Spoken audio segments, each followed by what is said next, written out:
Assalomu alaykum aziz yurtdoshlar. Kanalimga xush kelibsiz. Bugungi mavzumiz gullarga qanday qilib suv purkash kerak.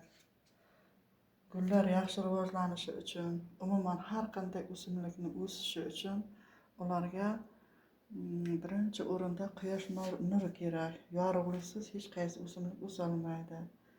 Ikkinchidan, hamma o'simliklarni o'ziga ma'qul keladigan temperatura rejimi kerak. Uchinchidan, albatta sug'orish kerak. To'rtinchidan, o'g'it berish kerak va gullarimizga suv purkab turish kerak. Gullarga suv purkab turish muhim tadbirlardan biri hisoblanadi. Gullarga nima uchun suv sepib turish kerak? Birinchidan, namlikni oshirish uchun.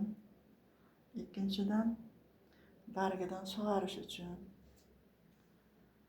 Uchinchidan, barglarini changdan tozalash uchun. To'rtinchidan, barglaridan ozuqa berish uchun va hasharotlarga qarshi kurashish uchun. Agar o'simliklar nam bo'ladigan bo'lsa, ularga kana tushish xavfi kamroq bo'ladi. Juda quruq joyda kana tez ko'payadi.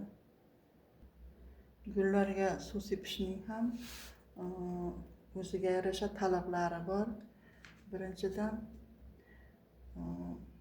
suv sepiladigan suv xona haroratida 1 sutka turgan bo'lishi kerak, tindirilgan va xona haroratida bo'lishi shart. Ikkinchidan, gullar sug'orilgan bo'lishi kerak. Uchinchidan, suv ertalab sepilishi kerak. Quyosh nuri tik tushgan payti suv sepish unchalik ma'qul emas.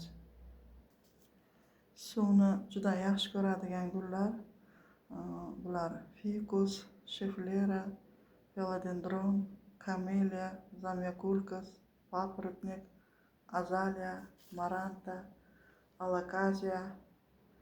Endi o'zimdagi bor gullarni ko'rsatadigan bo'lsam, suvni yaxshi ko'radigan bular xlorofitum, tradescansia, peperomia, ficus, bougainvillea, aparacactus va kaktuslar.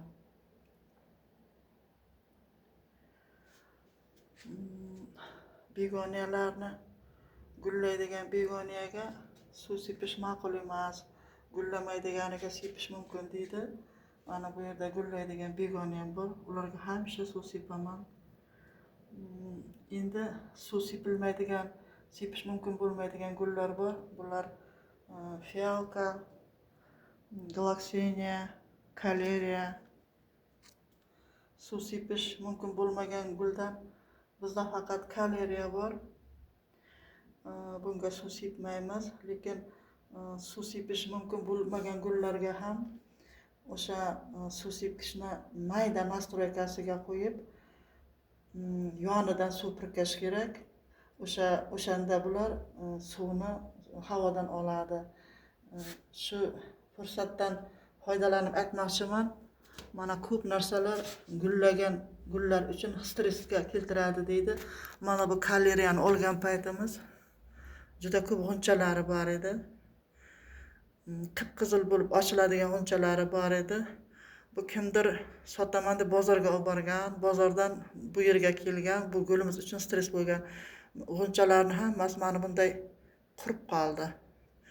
Mana bu g'unchalar bu yerga kelgandan keyin g'unchaladi.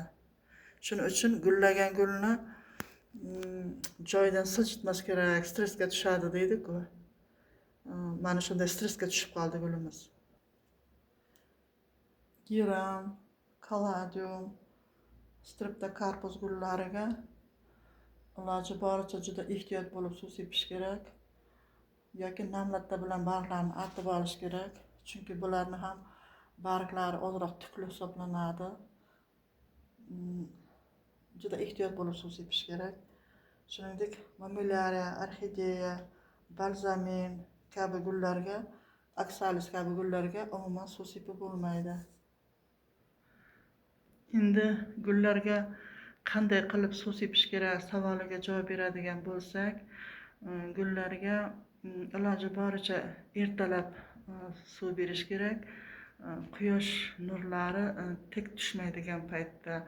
Mana bu asparagus gulimiz ham suv sepgani xush ko'radigan gullardan biri hisoblanadi.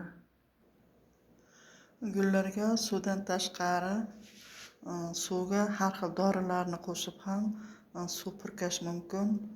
Masalan, yangi ko'chirilgan gullarga epin yoki sirkon qo'shib, ipin yoki sirkon qo'shilgan suvdan purkash mumkin. O'sishdan to'xtab qolgan, yaxshi rivojlanmagan gullarga bitta aspirinni 4 dan 1 bo'lagini 2 litr suvga qo'shib, eritib ham tuvakdan ham ustidan sepish mumkin. Yana yarim tabletka yantarni kislotani eritib, suvda ham tuvakdan sug'orish mumkin, ham barglariga sepish mumkin. Endi gullarga